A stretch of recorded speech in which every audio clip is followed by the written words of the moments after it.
Hi everyone. In the previous class, we have discussed about reflection of light, that is what is reflection, what are the laws of reflection, what are the types of reflection and the characteristics of image that are formed by a plane mirror. Let us see the characteristics once. So, the first characteristic of image formed by a plane mirror is the images that are formed are virtual and erected, and second one is the size of the image is equal to the size of the object, and the next one is the distance between the mirror and the object is equal to the distance between the mirror and the image. Next one is next and last one, that is lateral inverted images are formed when the image is formed by a plane mirror.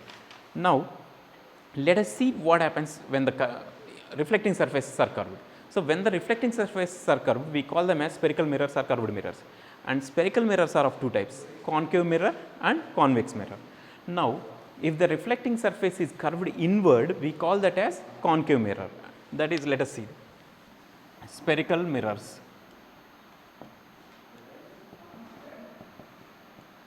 Spherical mirrors. Spherical mirrors, first one is concave mirror,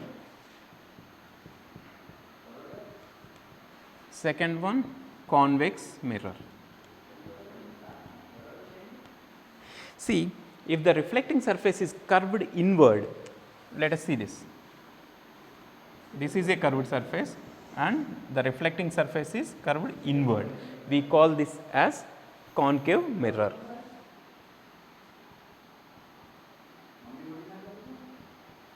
If the reflecting surface is bulged outward,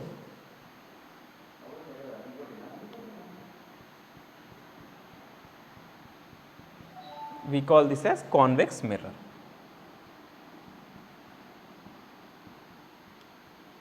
Convex mirror.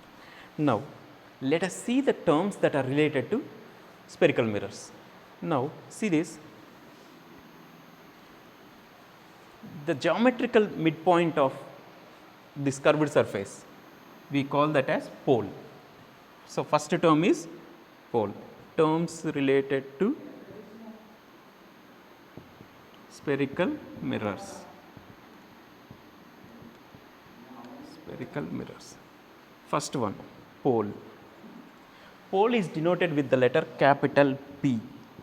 So, the geometric center of the reflecting surface, we call that as pole, and it is denoted with the letter capital P, and it lies inside the reflecting surface. Next one. So, we are saying that this curved surface is taken from a sphere. For example, if this is a spherical surface and the part that is which we are using as a mirror, it will have certain center. We call that as center of curvature. The center of this sphere, we call that as center of curvature, and it is denoted with the letter capital C. And center of curvature is not does not lie on the reflecting surface, it lies outside the reflecting surface. So, center of curvature.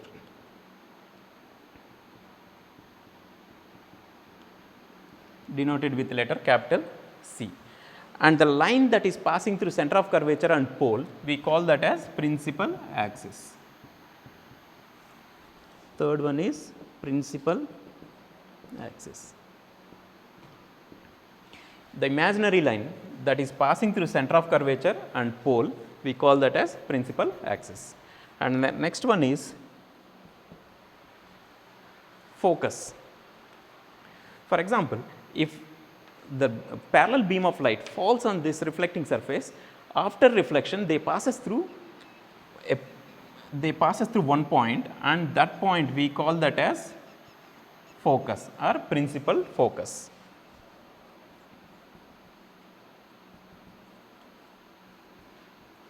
And it is denoted with capital letter F. So, principal focus is denoted with capital letter F.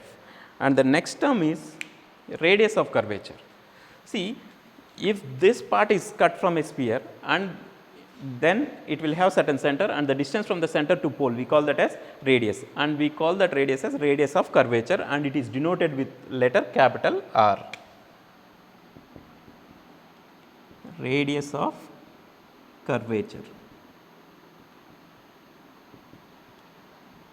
capital R, and the distance from focus to pole, The distance from focus to pole, we call that as focal length, and focal length is denoted with letter small f. Focal length, small f. And this part which we have taken from a spherical sphere and which we are using as a mirror, we call this as aperture, or the diameter of this reflecting surface, we call that as aperture.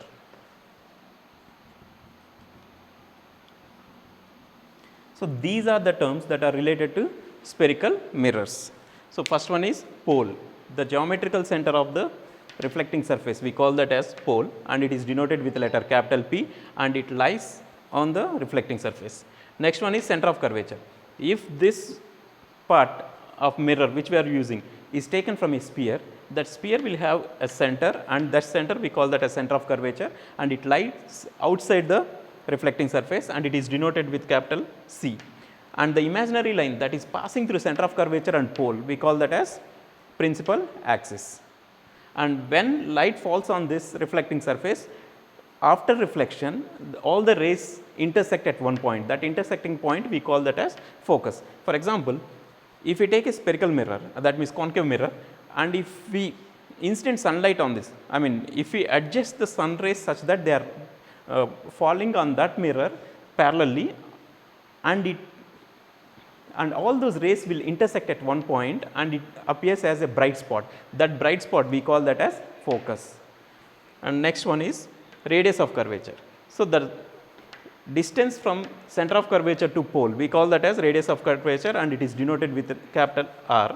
And the distance from focus point to pole, we call that as focal length, and the diameter of the reflecting surface, we call that as aperture.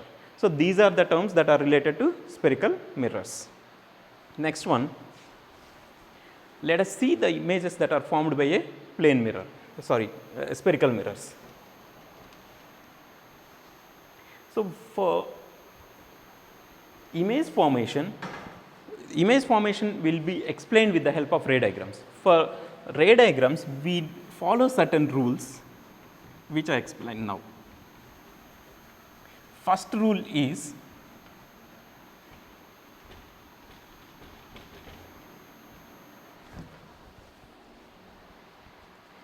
let us see this. Rule 1. Consider a concave mirror. This is pole,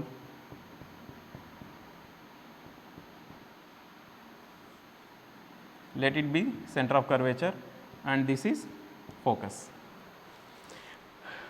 And the incident ray which is parallel to principal axis, if the incident rays falls on the mirror parallel to principal axis, after reflection they passes through focal point. And this intersection point of and the intersection of these reflected rays, we get them as image, that gives us image. Next rule is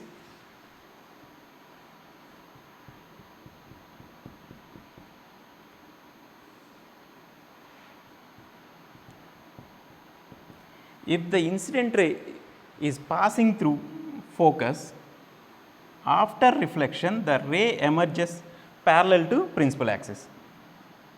So, any ray that is passing through F, after reflection it passes parallel to principal axis. So, second rule is converse of first rule. Here we are saying that the parallel ray of light which falls on the reflecting surface, after reflection it passes through focal point. Here if the incident ray is passing through focus point or focal point, after reflection it passes parallel to principal axis. And the next one is rule 3. Consider this as a concave mirror.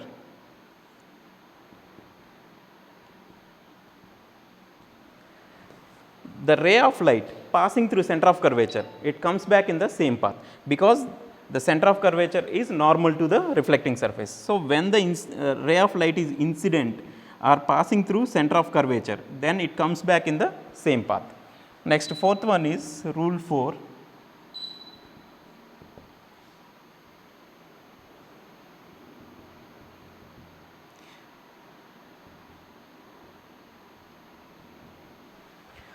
Next one is when the ray of light is incident with an angle I, then the ray will reflect with the same angle R.